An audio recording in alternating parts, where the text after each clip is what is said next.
नमस्कार, मैं निशांत कुमार। आप देख रहे हैं बिहार न्यूज नेटवर्क। जैसा कि आप लोग सब जान रहे हैं, बिहार न्यूज का दौरा लगातार बिहार के हर एक पंचायत में चल रहा है और हम पंचायत जाते हैं, मुखिया से मिलते हैं और विकास स्तर आपको बताते हैं पंचायत का कि बिहार के पंचायतों में कितना विकास हुआ है और कितना विकास होना बाकी रह गया।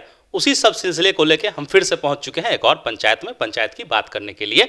इस वक्त हम मौजूद हैं बिहार के सारण जिले के मसरक प्रखंड के कवलपुरा पंचायत में। कवलपुरा पंचायत की मुखिया होती है नीरू देवी जी। ये शख्स जिनको आप देख रहे हैं हमारे साथ बैठे, उनका नाम जितेंद्र सिंह उर्फ पप्पू सिंह है। इस पंचायत की जो मुखिया है नीरू देवी जी, उनके ये कार्यवाहक एक तरह से कह सकते हैं मुखिया प्रतिनिधि हैं ये। इस पंचायत की मुखिया ने, कवलपुरा पंचायत की मुखिया ने सारा कार्यभार इनको सौंप रखा है पंचायत का कि पंचायत में किस तरीके से विकास करना है और कैसे करना है और पंचायत को किस तरीके से विकास का रूप देना है। तो आइए सारा कार्यभार ये देखते हैं पंचायत के विषय में। तो आइए रुक करते हैं इनकी और जानते हैं इस पंचायत के विषय में, इस पंचायत का विकास स्तर है क्या और क्या परेशानी इनको आ रही है। विकास के मुद्दों पे सारी बात की जानकारी इनसे लेंगे पंचायत के विषय में। आइए तो रुक करते हैं। पहले तो जितेंद्र सिंह उर्फ पप्पू जी, आपका स्वागत है हमारे चैनल पर। नमस्कार।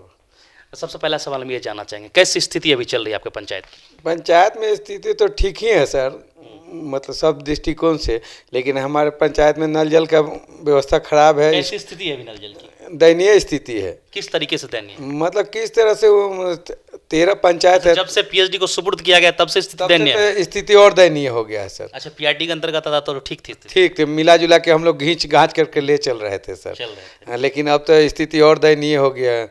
सुचारू से चाहते हैं कि वो मुखिया के अंतर्गत हो जाए? नहीं, ये तो नहीं, मतलब काम होना चाहिए।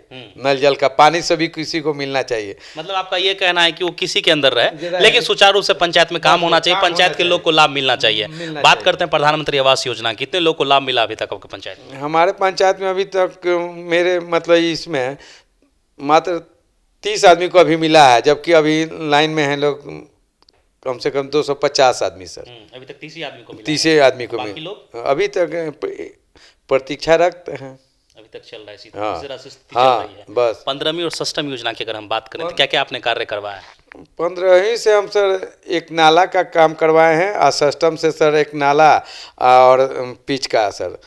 अच्छा, हाँ जी सर। मतलब इस वित्तीय वर्ष 6वीं और 15वीं पैसा है कि नहीं है? पैसा है लेकिन पदाधिकारी नहीं आते हैं, जिसके वजह से काम रुका हुआ है सब कुछ। अच्छा, पंचायत का विकास रुका हुआ? एकदम विकास रुका हुआ है। पंचायत की स्कूल और स्वास्थ्य केंद्र की स्थिति कैसी? हमारे पंचायत में तो स्वास्थ्य केंद्र है ही नहीं, जबकि अति आवश्यक है स्वास्थ्य केंद्र। यहाँ नहीं बैठती हैं प्राइवेट भवन में?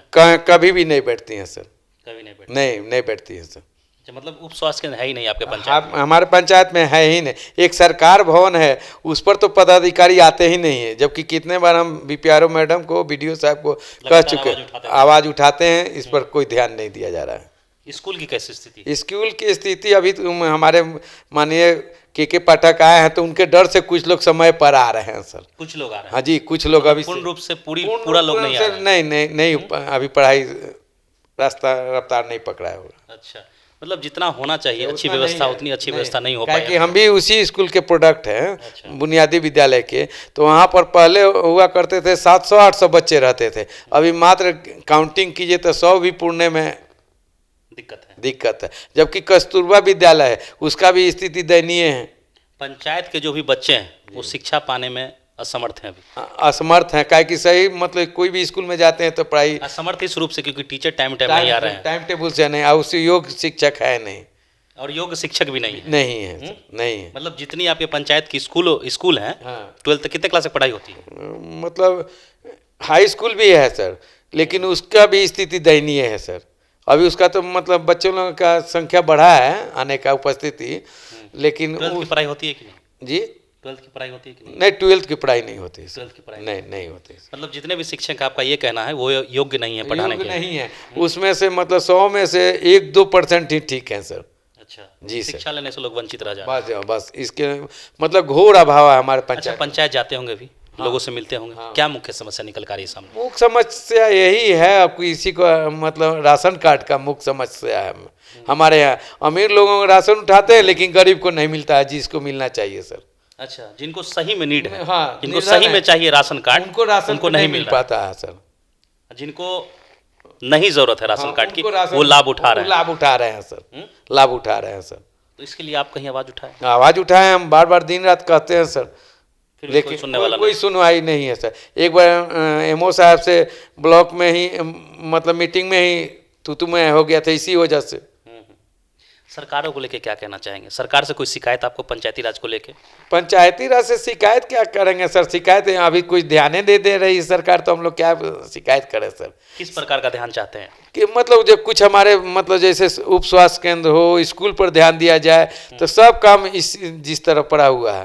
अच्छा, हम लोग बाढ़ से, हाँ हम लोग बाढ़ बाधित है, विकास बाधित है, पर बाढ़ से हम लोग ग्रसित थे, तो किसी तरह तो बांध मनरेगा से बनवाया गया, तो उसमें एक गेट चाहिए, सुलिस गेट, जो पानी बाढ़ में आ जाए तो खेत में चला जाए, फिर ज़्यादा हो जाए तो उसको नदी में चला, उसकी कमी है सुलिस गेट का सर। आपको क्या समस्या होती है काम करने में, विकास करने में? काम करने में ही विकास होता है, जो पहले से सामंत हैं लोग, अभी भी जैसे होता है सर, दबंगई है तो भाई आप हमको अच्छा डराते धमकाते हैं। वो लोग हैं अपने पंचायत के ही हैं, कुछ डराते हैं आप? डराते धमकाते, पैसा भी मांगते हैं जो हम असमर्थ हैं। अच्छा, पहली बार मुखिया बने आप? जी सर, जी हाँ? जी सर। हम बहुत कोई काम कराते हैं, किसी योजना के तरह कोई तहत कोई काम करवाते हैं तो रंगदारी मांगते हैं? हाँ, रंगदारी मांगते हैं, गलत कहते हैं कि नहीं सही नहीं लगा, ये सब है। अच्छा, जबकि पता कर देते? हाँ नहीं, कंप्लेन तो करे तो ठीक है, काम देखे, इसमें कोई आपत्ति नहीं। देखिए आपका जो हक बनता है वो इतना ही तक नो। अब आप कहिए कि नहीं हमको दीजिए पैसा, तो कहाँ से मुखिया जी लाएंगे अपने इस पर? अच्छा, काम भी करवाइए और हमको पैसा भी दीजिए। जी हाँ, हमारे करवा रहे हैं, आपको पैसा नहीं दिए करते हैं, हमारे पंचायत सेवक करते हैं। अच्छा, हम काम करवा रहे हैं। हाँ, किसी योजना के तहत आप काम करवा रहे हैं, अगर आप उनको नहीं दिए, एक तरह से कह सकते हैं हफ्ता, आप उनको नहीं दिए तो क्या होगा? हम नहीं, हमसे क्या सचिव से हमारे मांगते हैं, तो इनडायरेक्ट वे हम पर ही आया है। नहीं देते हैं तो यही इधर उधर डराना धमकाना, मार देंगे आपको, हो सकता है कि कभी हमारे जान पर भी खतरा है, ऐसी बात नहीं है। ऐसा आपको लग रहा है? जी लग नहीं रहा है सर, है एकदम 100% सर।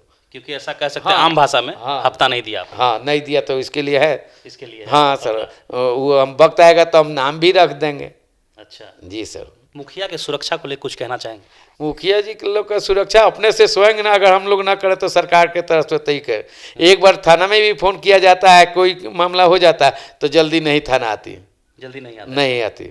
मतलब मुखिया का एक प्रतिनिधि है पंचायत के, कोई सुनने वाला नहीं है? नहीं सुनने वाला नहीं, आज के डेट में ये सब नग्न है सब। इस पे क्या विचार रखते हैं? सरकार को क्या सुझाव देना चाहेंगे? सरकार को सुझाव दें कि अपने मतलब कह करके पंचायत का थोड़ा सा कहें कि सब कुछ निर्भर होता है पंचायत से ही, गांव से ही सर। गांव अच्छा रहेगा तो गांव अच्छा रहेगा तो सब कुछ अच्छा रहेगा सर। लेकिन गांव पर कोई ध्यान नहीं देते हैं सर। सरकार गांव पे ध्यान नहीं दे रही? नहीं दे रहे। अभी हमारा मुख्य सड़क से सरकार कहती है कि गांव में आने के लिए अच्छा सड़क होना चाहिए, जिसका सख्त अभाव है सर। कहिएगा तो आपको चल के दिखा देंगे, आप सरकार को दिखा भी सकते हैं सर। अच्छा, ये स्थिति है? जी। अच्छा, आपने कहा कुछ देर पहले हफ्ता वाली बात। हाँ जी, ठीक है। कानून व्यवस्था है बिहार में, कह सकते हैं। नीतीश कुमार जी बात करते कानून व्यवस्था है, हमने सब कुछ सुचारू रूप से चालू कर दिया है, सब कुछ चल रहा है अच्छे तरीके से बिहार में, फिर भी ये स्थिति बनी हुई है। लोकतांत्रिक का देश है हमारा भारत, फिर भी ये स्थिति बनी हुई है। सुधरा हुआ है कहीं कहीं सर, लेकिन कहीं पर जैसे हमारे मशरखे में है सर, इसका अभाव है सर। कानून का भी डर नहीं है, भय नहीं है, भय नहीं है सर। जी ना, नहीं है सर। अच्छा, और कुछ कहना चाहेंगे पंचायत के विषय में? पंचायत के हम चाहेंगे, सरकार से आपके माध्यम से आग्रह करेंगे कि हमारे पंचायत पर कुछ विशेष ध्यान दिया जाए।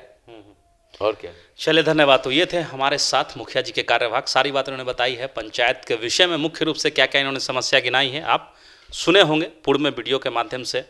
और मुख्य रूप से क्या क्या इन्होंने बताया, मैं फिर से दोहरा देता हूं उनको। सबसे पहली बात इन्होंने बताई है कि नल जल की समस्या है, पीएचडी के अधिकारी बात नहीं सुनते हैं इनकी, फ़ोन भी करते हैं तो पीएचडी के अधिकारी कोई सुनने वाला इस पंचायत को लेके नहीं है। और भी तरह की योजनाओं पे ये काम करवाते हैं, 15वीं हो गए, सिस्टम हो गए, मनरेगा हो गए, उन सब के तहत अगर ये पंचायत में काम करवाते, दबंगों द्वारा, पंचायत के ही लोग हैं वो, इनका ऐसा कहना है, उनके द्वारा इनको परेशान किया जाता है। एक तरह से आम भाषा में कह सकते हैं हफ्ता मांगा जाता है, रंगदारी मांगा जाता है इनसे। बिहार, भारत एक लोकतांत्रिक देश है, फिर भी इस तरीके की वारदात सामने आती है तो बहुत ही दुखद बात है। एक प्रतिनिधि है ये, मुखिया है एक पंचायत के, फिर भी इस तरह की घटना का सामना इनको करना पड़ता है, इस तरह की परेशानी का सामना इनको करना पड़ता है। ये तो गलत है ही, क्योंकि एक प्रतिनिधि हैं। मुखिया के सुरक्षा को लेकर इन्होंने बहुत कुछ कहा, सरकार को लेकर भी इन्होंने बहुत कुछ कहा। सरकार को इन्होंने सुझाव दिया कि पंचायती राज पे विशेष ध्यान देने की जरूरत है, क्योंकि मुखिया का जो अधिकार था कहीं ना कहीं हनन हो रहा है इस टर्म में। मुखिया का जो अधिकार है वो देना चाहिए सरकार को फिर से, ताकि मुखिया अच्छे रूप से अच्छे तरीके से काम कर सके। अब देखते हैं सरकार इनकी आवाज़ कब तक सुन पाती है और कहाँ तक सुन पाती है। बहुत सारी समस्या है पंचायत में, जैसे आपने सुना होगा स्वास्थ्य केंद्र की समस्या है, अपना भवन भी नहीं है यहाँ पे स्वास्थ्य केंद्र का, ना ही एएनएम यहाँ पे कहीं बैठती है, ना ही कोई डॉक्टर यहाँ पे बैठते हैं अपना प्राइवेट भवन में भी, और स्कूल की भी समस्या है। इनका कहना है कि जो योग्य शिक्षक हैं, जितना योग्य होना चाहिए उतना योग्य शिक्षक इस पंचायत में नियुक्ति नहीं हुई है टीचर की, जो बच्चों को पढ़ा सके। जैसे इस पंचायत में जितने क्लास तक पढ़ाई होती है उतने क्लास तक टीचर तो अवेलेबल है, लेकिन योग्य नहीं है, वो पढ़ाने के काबिल नहीं है। इस तरह के समस्या का यहाँ के पंचायत के लोग सामना कर रहे हैं, और साथ साथ मुखिया जी ने भी अपनी बातें बताई, और मुखिया जी भी परेशानी का सामना कर रहे हैं दबंगों के द्वारा, सरकार के द्वारा। अब देख सकते हैं आगे क्या होता है। पंचायत का विकास रुका हुआ है, कब तक पंचायत में विकास होता है बिहार में। हम फिर मिलेंगे आपसे एक और पंचायत को लेकर, एक और पंचायत की बात करने के लिए, एक और पंचायत का विकास स्तर जानने के लिए। मुखिया से देखते रहे हमारे साथ बिहार न्यूज़ नेटवर्क में। निशांत कुमार, पटना।